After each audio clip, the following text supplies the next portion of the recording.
Bem, então tá, vamos então à mensagem.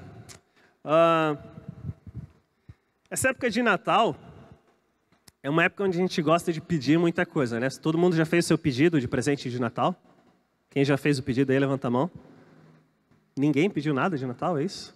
Ah, aqui, ó, aqui 3 se acusaram já. A gente pede muita coisa normalmente no Natal, né? A gente tem os nossos desejos, tem as famosas listas de Natal. Alguém faz lista de Natal, hein? Lista de desejos para o ano novo, aquelas coisas assim, não? Eu vi que a Tati fez a lista de livros que ela quer ler no ano novo, né, Tati? Muito bom. A gente faz então os nossos desejos, os nossos pedidos de ano novo, a gente tem aquilo que a gente quer que aconteça. Uma época onde a gente celebra tanto, né? Tem tantas coisas para pedir. E eu até coloquei ali uma figurinha, pode passar para a próxima, Tati? Isso. E ali está o rapaz então falando, né? Sabe, Senhor, nesse Natal eu queria, e aí enfim ele faz o pedido dele, né? E assim também a gente faz o nosso pedido para o Senhor, né? A gente coloca os que a gente quer, os nossos planos, os nossos desejos, as nossas vontades para o Senhor, e a gente põe então para Deus tudo que tem no nosso coração, e a gente sabe de tantas histórias bonitas que acontecem, a nossa história vai sendo escrita, às vezes, através desses desejos, desses pedidos que a gente faz, ou que a gente espera que aconteça, né? Então, se a Tati fez a listagem de livros, ela vai pegar o livro para ler, e aquele livro vai fazer parte da história dela, né? Por causa do desejo dela. Então, a gente percebe coisas acontecendo na história que são escritas através desses pedidos e dessas vontades. E eu queria falar um pouquinho hoje com vocês sobre uma história que o Ricardo já falou um pouquinho sem nem saber, mas que é sobre a história dos magos, que está lá em Mateus capítulo 2. Vamos abrir lá? Mateus 2.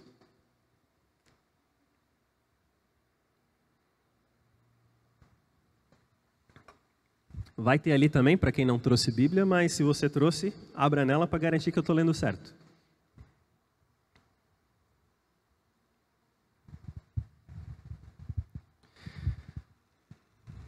Todo mundo achou, hein? Mateus 2. Depois que Jesus nasceu em Belém, da Judéia, nos dias do rei Herodes, magos vindo do Oriente chegaram a Jerusalém e perguntaram: onde está o recém-nascido rei dos judeus? Vimos a sua estrela no Oriente e viemos adorá-lo. Quando o rei Herodes ouviu isso, ficou perturbado e com ele toda Jerusalém. Tendo reunido todos os chefes dos sacerdotes, do povo e os mestres da lei, perguntou-lhes onde deveria nascer o Cristo. E eles responderam: em Belém da Judéia, pois assim escreveu o profeta. Mas tu, Belém da terra de Judá, de forma alguma és a menor entre as principais cidades de Judá.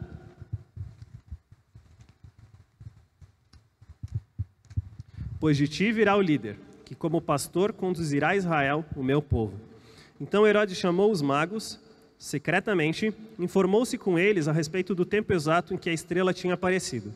Enviou-os a Belém e disse: vão informar-se com exatidão sobre o menino, logo que o encontrarem, avisem-me, para que eu também vá adorá-lo.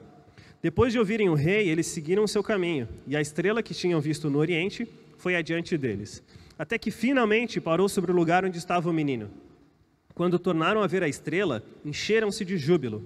Ao entrarem na casa, viram o menino com Maria, sua mãe, e prostrando-se, o adoraram. Então abriram seus tesouros e lhe deram presentes: ouro, incenso e mirra. E tendo sido advertidos em sonho para não voltarem a Herodes, retornaram à sua terra por outro caminho. Depois que partiram, um anjo do Senhor apareceu a José em sonho e lhe disse: levante-se, tome o menino e sua mãe e fuja para o Egito. Fique lá até que eu lhe diga, pois Herodes vai procurar o menino para matá-lo. Então ele se levantou, tomou o menino e sua mãe durante a noite e partiu para o Egito, onde ficou até a morte de Herodes. E assim se cumpriu o que o Senhor tinha dito pelo profeta: do Egito chamei o meu filho. Quando Herodes percebeu que havia sido enganado pelos magos, ficou furioso e ordenou que matassem todos os meninos de 2 anos para baixo, em Belém e nas proximidades, de acordo com a informação que havia obtido dos magos. Então se cumpriu o que fora dito pelo profeta Jeremias. Ouviu-se uma voz em Ramá, choro e grande lamentação. É Raquel que chora por seus filhos e recusa ser consolada, porque já não existem. Depois que Herodes morreu, um anjo do Senhor apareceu em sonho a José no Egito e disse: levante-se, tome o menino e sua mãe e vá para a terra de Israel, pois estão mortos os que procuravam tirar a vida do menino. Ele se levantou, tomou o menino e sua mãe e foi para a terra de Israel. Mas ao ouvir que Arquelau estava reinando na Judéia, em lugar de seu pai Herodes, teve medo de ir para lá. Tendo sido avisado em sonho, retirou-se para a região da Galileia e foi viver numa cidade chamada Nazaré. Assim, cumpriu-se o que fora dito pelos profetas, ele será chamado Nazareno. Vamos orar, queridos? Pai amado, obrigado, Senhor, pela Tua palavra, Senhor. Obrigado porque o Senhor a entregou a nós, Senhor, por intermédio de Teus filhos, Senhor. E obrigado que a gente tem acesso a ela agora, Senhor. Que o Senhor esteja agora abrindo a nossa mente, abrindo o nosso entendimento, Pai, e que sejamos abençoados através da Tua palavra, Senhor. Que o Senhor fale ao nosso coração através da palavra que o Senhor tem escrito para nós também, Senhor. Que o Senhor acalme agora a nossa mente da correria da semana, Senhor, e que estejamos prontos para Te ouvir, Senhor. É o que eu Te peço, Pai. Amém. Eu tinha pensado em fazer algo bem sucinto, assim, bem rápido, então eu ia fazer um comentário versículo a versículo, né? Com calma, assim, para não demorar muito. Não, brincadeira. Eu pensei em fazer mais abrangente, mas tem tanta coisa boa para a gente aprender, tem tanta coisa interessante nesse trecho aqui, nesses 23 versículos, que eu separei por partes aqui para a gente entender algumas coisas, para a gente compreender alguns aspectos, e no final eu quero falar sobre algumas curiosidades gerais, digamos assim, certo? Então vamos voltar lá para Mateus 2, lá no início. Versículo 1 a 3 fala o seguinte: depois que Jesus nasceu em Belém da Judéia, nos dias do rei Herodes, magos vindos do Oriente chegaram a Jerusalém e perguntaram: onde está o recém-nascido rei dos judeus? Vimos a sua estrela no Oriente e viemos adorá-lo. Quando o rei Herodes ouviu isso, ficou perturbado e com ele toda Jerusalém. Magos surgem em Jerusalém, provavelmente vindos da região que é a Turquia, um pouquinho mais para cima ali de Israel, provavelmente daquela região. Esses magos, então, dizem os estudiosos que eram pessoas que estudavam as estrelas, que conheciam sobre as estrelas e tudo mais, grandes sábios, e conhecia também sobre teologia de outras religiões, e sabendo sobre essas outras teologias, vem um sinal, então, nos céus, vem uma estrela, e seguem essa estrela chegando até Jerusalém. Imaginem a surpresa quando chegam pagãos, né? Não são judeus, não são crentes em Deus, não acreditavam no Jeová que eles falavam, pagãos e falam: viemos adorar o rei dos judeus. Como assim? De onde é que surgiu esses caras aí? De onde é que eles vieram? E assim surgem os magos ali em Jerusalém. A surpresa para Herodes, porque Herodes era o rei até então, e Herodes, como se bem sabe, não queria perder para a concorrência, então uma surpresa para ele. Uma surpresa também para o povo de Jerusalém, porque pagãos receberam um sinal dos céus para adorar ao novo rei, para adorar Jesus, e eles não podiam compreender que Deus pudesse falar com outros povos. Então, surpresa para Herodes, surpresa para Jerusalém, que eles pudessem se comunicar, que Deus pudesse se comunicar com um povo pagão, com um povo que não fosse os judeus. Também surpresa porque Herodes era muito conhecido e pouco tempo antes tinha realizado uma chacina em Jerusalém. E ele era conhecido por ser muito explosivo, então surpresa e medo, até poderíamos dizer, por Herodes ter mais uma explosão ali de nervos e fazer mais uma chacina, e fazer mais uma matança, fazer algo do tipo na terra de Jerusalém. Então esse medo também era explicado por causa disso. E a pergunta dos magos que vieram foi: onde está o rei dos judeus? Essa era uma pergunta típica de quem não era judeu, certo? De quem era pagão, uma pergunta de alguém que vem de outros povos e pergunta isso para eles. Então, onde está, onde está o recém-nascido rei dos judeus? E é muito interessante que essa mesma expressão foi escrita em outro lugar. Vocês lembram onde mais ela foi escrita? Na cruz. Essa expressão foi escrita na cruz, Jesus de Nazaré, Jesus Nazareno, rei dos judeus. A mesma expressão que os magos falam, então, lá no início da história de Jesus, lá no seu nascimento. Onde está, então, o recém-nascido rei dos judeus? Uma expressão típica dos povos pagãos, dos povos que não eram judeus. Herodes, então, versículo 4 a 6, reúne todo o sinédrio. Vamos ler ali, 4 a 6? Tendo reunido todos os chefes dos sacerdotes, do povo e os mestres da lei, perguntou-lhes onde deveria nascer o Cristo. E eles responderam: em Belém da Judéia, pois assim escreveu o profeta: mas tu, Belém da terra de Judá, de forma alguma és a menor dentre as principais cidades de Judá, pois de ti virá o líder, que como pastor conduzirá a Israel, o meu povo. Então Herodes reúne o sinédrio, que era o conselho da época, o conselho que tomavam as decisões da cidade, tomavam as decisões principalmente no âmbito ali da teologia, do que eles iriam fazer, o que iriam decidir, os mestres da lei, as pessoas importantes. Herodes reúne esse pessoal e pergunta para eles, e o texto fala que essa pergunta foi repetida várias vezes, no original tem essa ideia de continuidade, até que ele possa descobrir com exatidão aonde vai nascer o rei dos judeus, onde vai nascer então o novo rei, esse menino tão importante, esse tal de Jesus Cristo, aonde ele vai nascer, qual é o local exato que ele nasceria. E então ele recebe a resposta, que seria em Belém, da Judéia, um povoado pequenininho que existia ali próximo. Esse tendo reunido também traz a ideia de que foi uma convocação.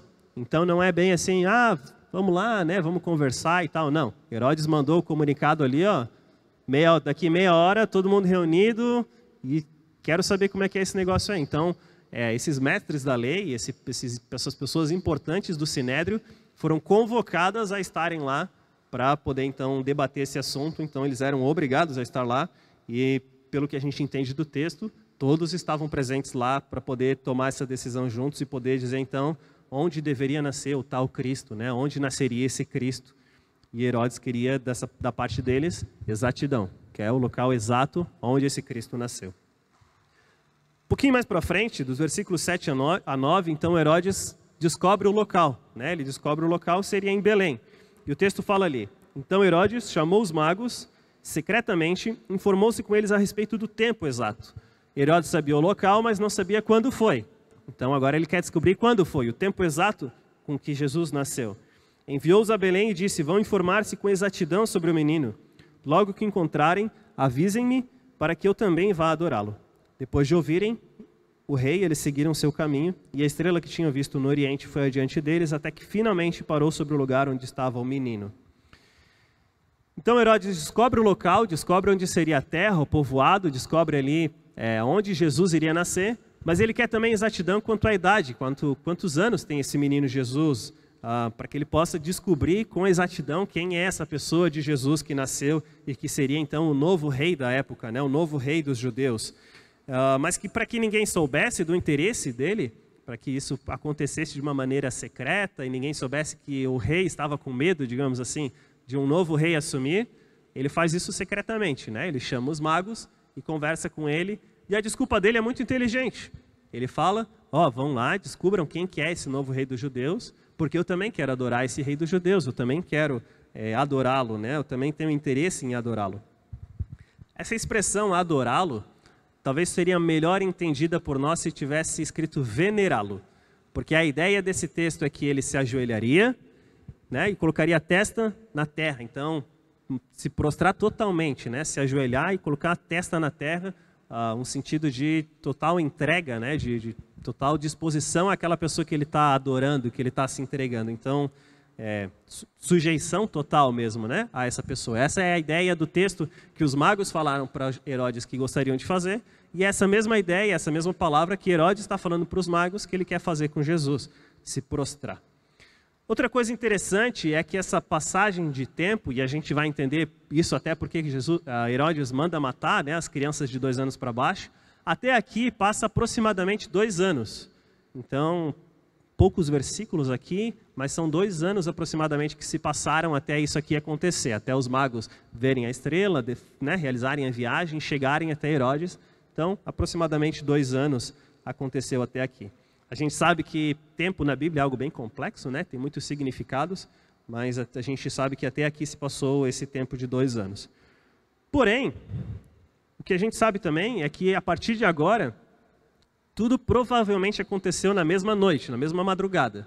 Daqui em diante, foi um acontecimento atrás do outro e coisas importantes foram acontecendo. Então, tenham isso em mente.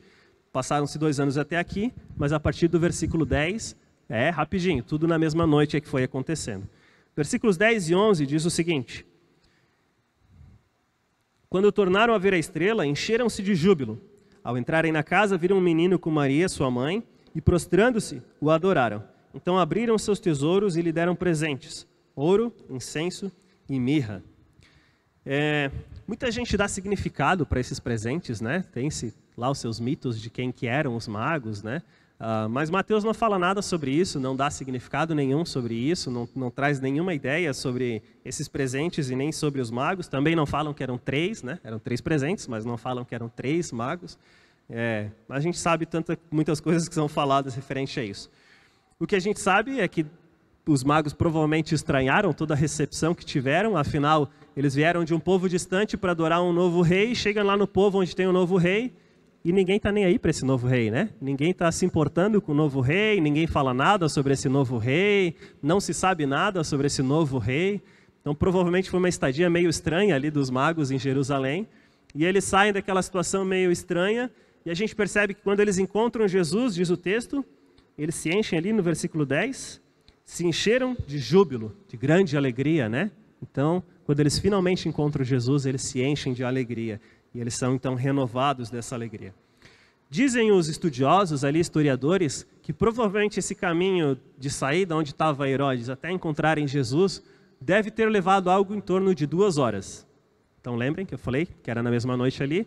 Até aqui, 2 horas se passaram aproximadamente deles saírem da companhia de Herodes, encontrarem, então, a criancinha Jesus, né, o menino Jesus ali de aproximadamente 2 anos. E fizeram aquilo que eles falaram que fariam para Herodes. Se prostraram, né, joelho, testa na terra, e adoraram a Jesus. Adoraram o menino Jesus, aquela criancinha Jesus. Fizeram aquilo que falaram para Herodes que fariam, cumpriram, né, com a sua palavra que tinham dado para Herodes. Continuando, versículos 12 até 15, diz o seguinte: E tendo sido advertidos em sonho para não voltarem a Herodes, retornaram à sua terra por outro caminho. Depois que partiram, um anjo do Senhor apareceu a José em sonho e lhe disse: Levante-se, tome o menino e sua mãe e fuja para o Egito. Fique lá até que eu lhe diga, pois Herodes vai procurar o menino para matá-lo. Então ele se levantou, tomou o menino e sua mãe durante a noite e partiu para o Egito, onde ficou até a morte de Herodes, e assim se cumpriu o que o Senhor tinha dito pelo meio do profeta: do Egito chamei o meu filho. Então, mais uma vez, a gente percebe que a barreira de Deus com os homens já havia sido quebrada, né, com a chegada de Jesus.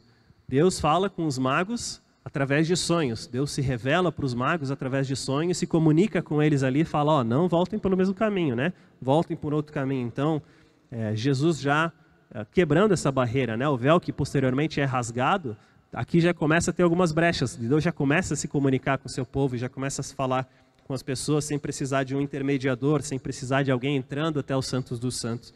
E Deus então dá a esses magos esse comunicado em sonho para que eles não voltem pelo mesmo caminho.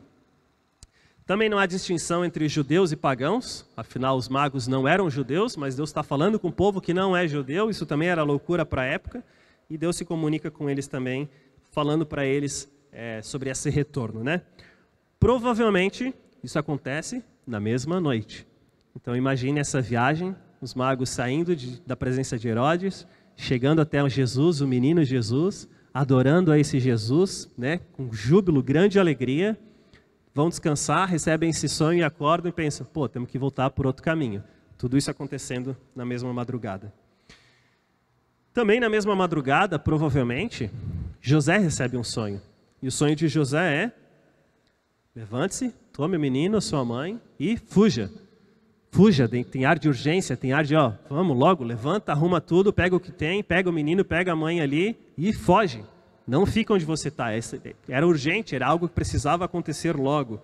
Então, as instruções que José recebe dão esse ar de urgência, esse ar de prioridade, de que aconteça logo. E eu fico imaginando, queridos, que coisa maluca tu sonhar com Deus falando assim: levanta, pega o que tu tem, arruma tuas coisas e foge. Ainda mais que, dizem os historiadores, que essa estrada até chegar no Egito era uma estrada muito perigosa. Então vamos imaginar 470, assim, talvez seja equiparado.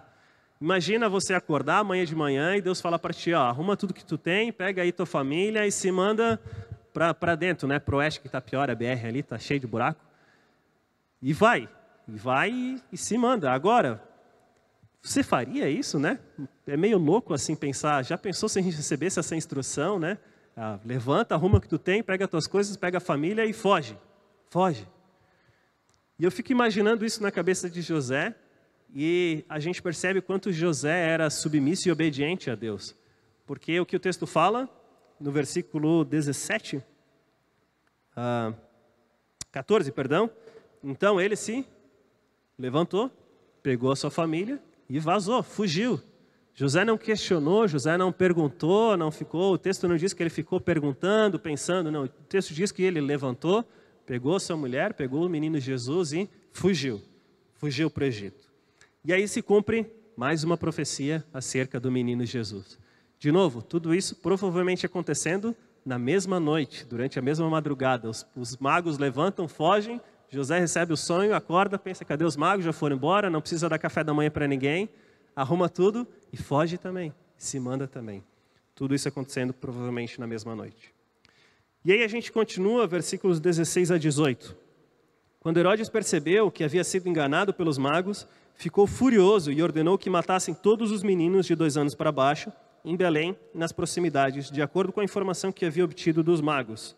Então se cumpriu o que fora dito pelo profeta Jeremias. Ouviu-se uma voz em Ramá, choro e grande lamentação. É Raquel que chora por seus filhos e recusa ser consolada porque já não existem. Herodes percebe que o plano não funcionou. Talvez ele acorde lá, né, de manhã cedo, chama os magos para receber a notícia de onde estaria esse Jesus. E os magos não voltaram, né? Os magos não retornaram para avisar para ele onde estaria.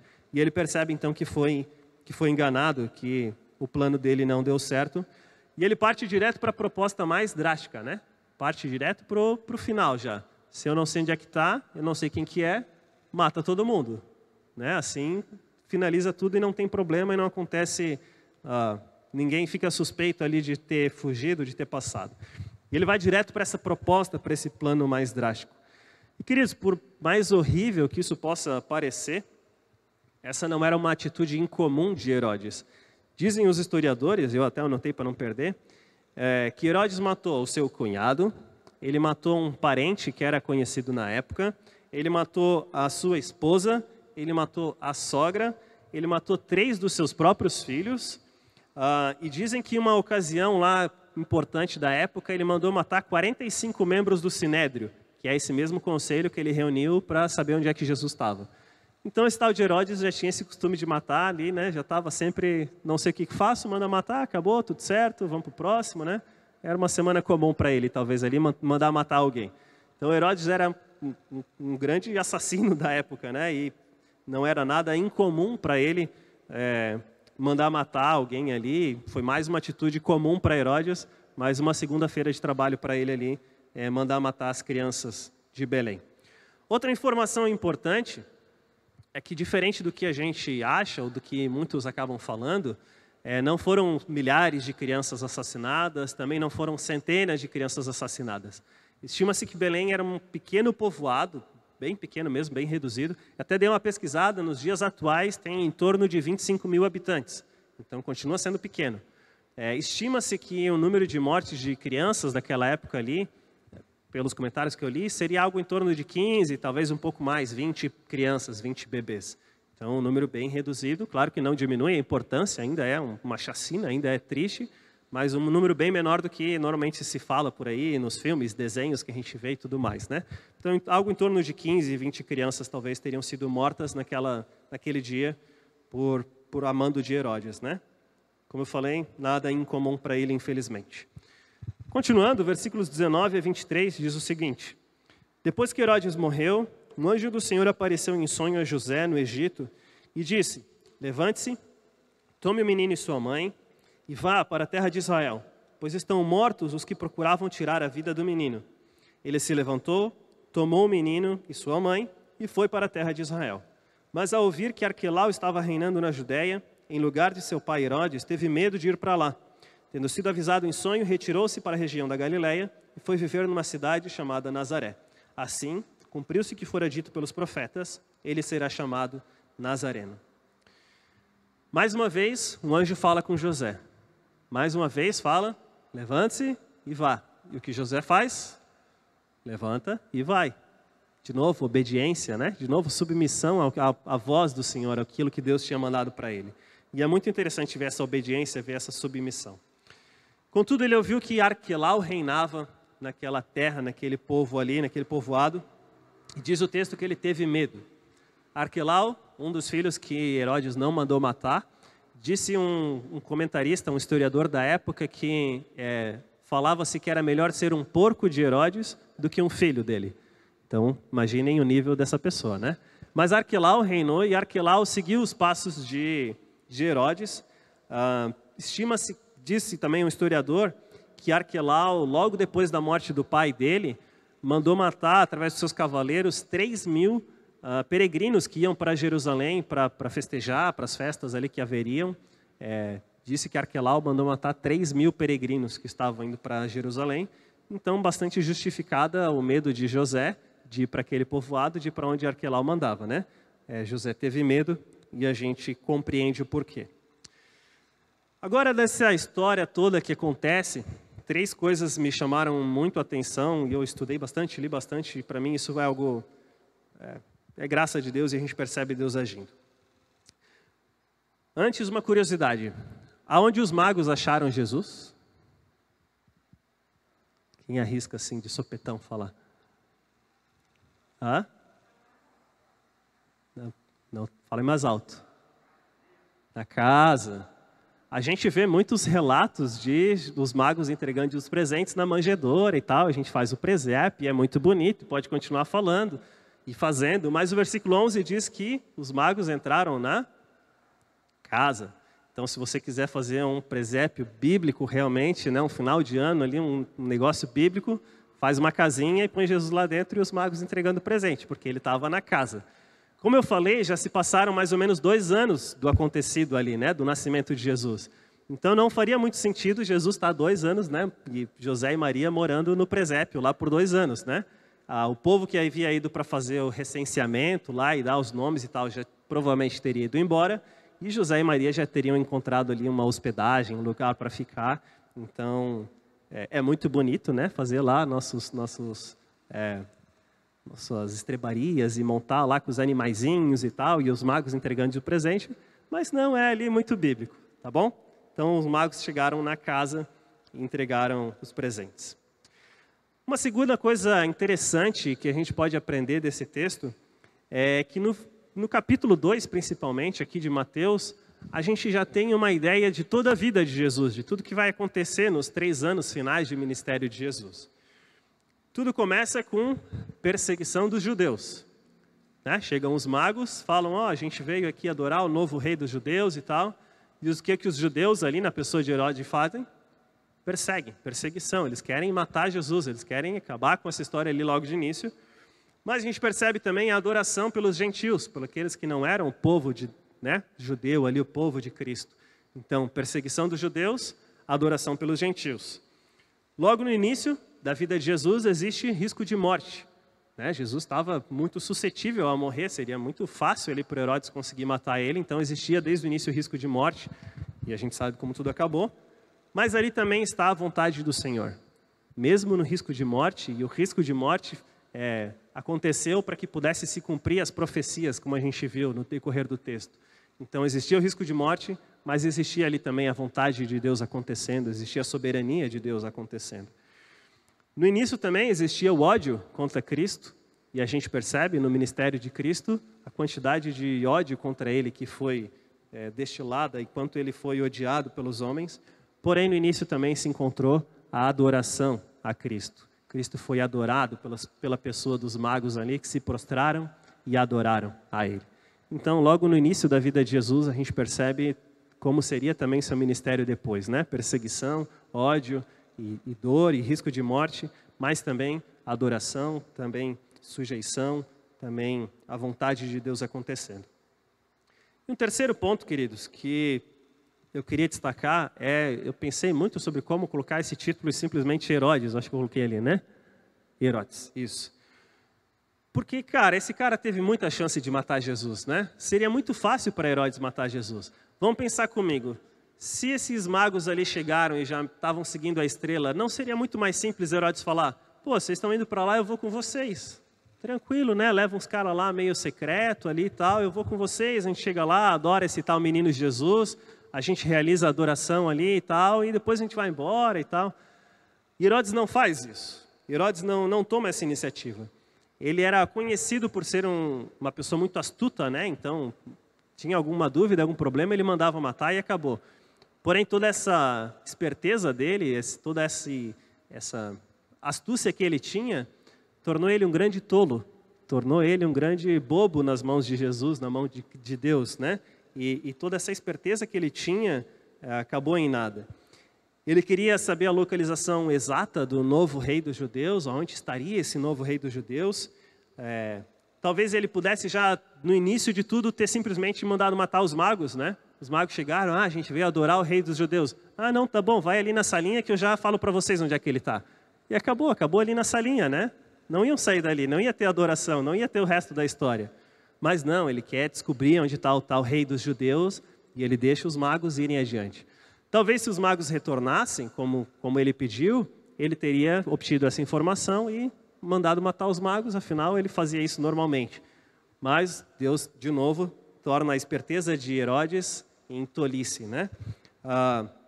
Mais para frente, então, como eu falei, ele poderia simplesmente ter ido junto com os magos para acabar com tudo, porém, também não faz isso, também não toma essa atitude.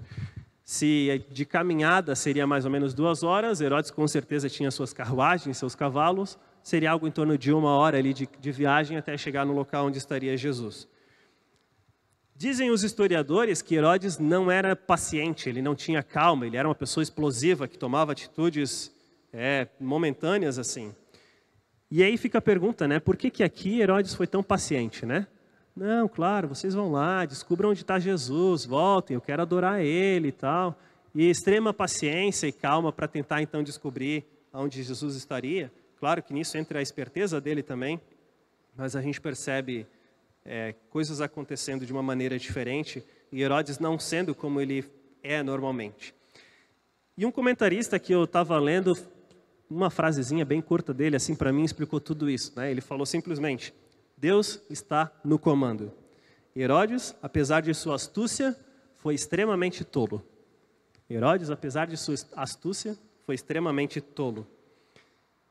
E para mim é muito interessante ver que, como mesmo agindo por sua própria vontade, né, Herodes tomou atitudes malucas ali, seus desejos, suas vontades ali aconteceram, mesmo fazendo tudo conforme a sua própria vontade, Herodes nada mais fez do que cumprir com a vontade de Deus. E Herodes tomava atitudes, né, que ele achava que seria certo para tentar matar Jesus, mas nada mais ele fazia do que cumprir o desejo de Deus, o propósito que Deus tinha para aquela época, para o menino Jesus, né?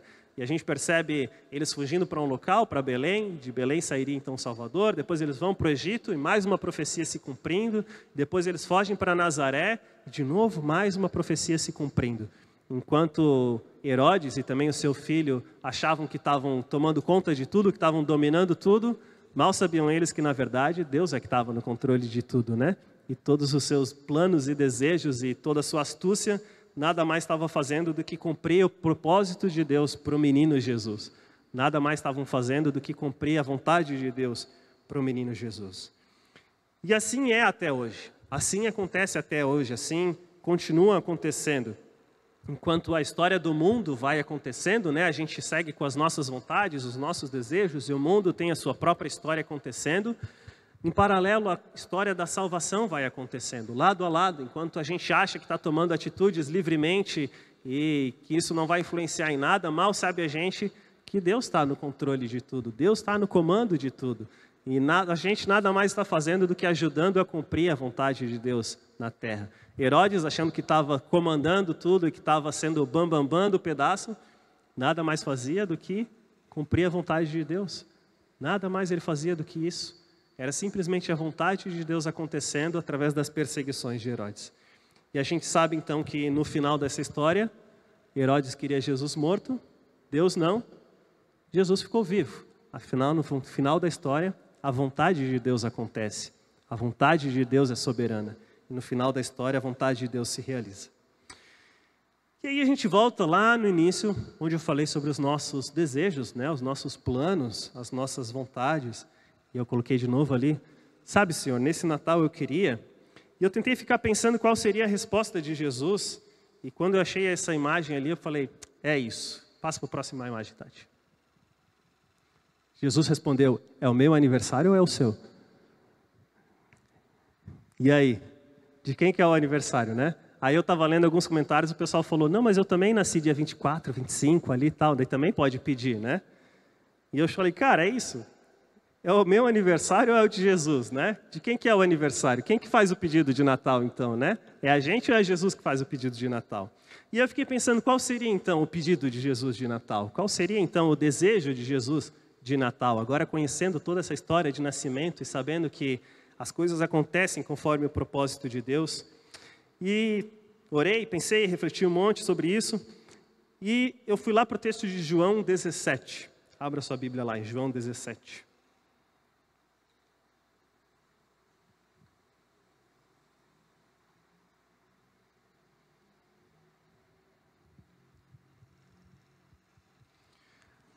João 17, versículos 20 a 23.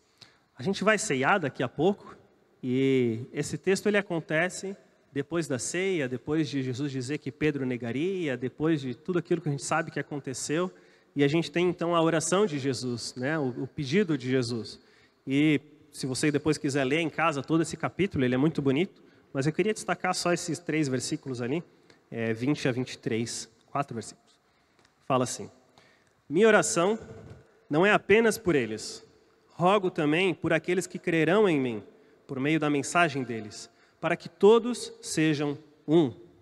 Pai, como tu estás em mim e eu em ti, que eles também estejam em nós, para que o mundo creia que tu me enviaste. Dei-lhes a glória que me deste, para que eles sejam um. Assim como nós somos um, eu neles e tu em mim, que eles sejam levados à plena unidade, para que o mundo saiba que tu me enviaste e os amaste como igualmente me amaste. E eu acredito fielmente que esse é um desejo de Jesus para Natal.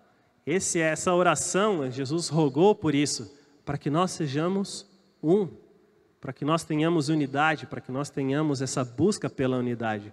E diz o texto, minha oração não é só por eles, eu rogo para que eles creiam em Cristo e que eles sejam um. Essa era a oração de Jesus nesse final da sua vida, sabendo que logo mais tarde viria a crucificação. Esse é o pedido de Jesus naquele momento pós-ceia. E se esse é o pedido de Jesus, esse poderia ser novamente o desejo dele para o Natal. E que a gente tenha isso em mente, que a gente tenha em mente que Deus quer que nós sejamos um. E através da nossa unidade, então, nós vamos fazer com que outros creiam em Cristo e que outros creiam nessa salvação que é Cristo. Que nós sejamos um. Amém, queridos? Vamos orar? Pai amado, obrigado, Senhor, por essa noite. Pai, obrigado porque a gente pode relembrar, Senhor, com alegria do Teu nascimento, mas também relembrar daquilo que Tu tens para nós, Pai, do Teu desejo para nós, Pai. Te pedimos, Senhor, que o Senhor nos ajude a nos tornarmos um, Senhor, a termos unidade, Senhor, a termos amor fraternal um pelo outro, Senhor, e que esse amor demonstre a unidade que temos e essa unidade demonstre a Tua glória e a Tua graça, Senhor, e que as pessoas vejam o Senhor revelado através dessa unidade, Senhor. Que o Senhor possa falar aos nossos corações nesse ano novo, Senhor. Que o nosso Natal seja o Teu pedido, a Tua vontade, não os nossos desejos, não as nossas listas, Senhor, mas aquilo que o Senhor tem para a nossa vida, Senhor. Nos ajuda, Senhor, a termos unidade, Pai. Nos ajuda a mostrarmos o Teu amor, Senhor. Nos ajuda a sabermos que Tu nos amas assim como Tu amas a Cristo, Pai. Obrigado, Senhor. Obrigado porque Tu és um Deus tão bondoso, Senhor. E obrigado, Senhor, porque mais uma vez a gente pode estar juntos, Senhor, aprendendo a Tua palavra, Senhor. E que o Senhor nos ensine mesmo, Senhor, dia após dia, sobre vivermos essa unidade que Tu coloca na Tua palavra, Senhor. Obrigado, Pai, porque Tu mandaste o Filho no nosso lugar, para morrer em nosso lugar, Senhor. Obrigado que a gente pode aprender através de toda a história dele, Senhor, sobre a Tua vontade, o Teu querer, Senhor. E que o Senhor continue falando aos nossos corações e que o Senhor continue nos abençoando também, nos guardando, Pai. É o que eu te peço, Pai, em nome de Jesus, Senhor. Amém.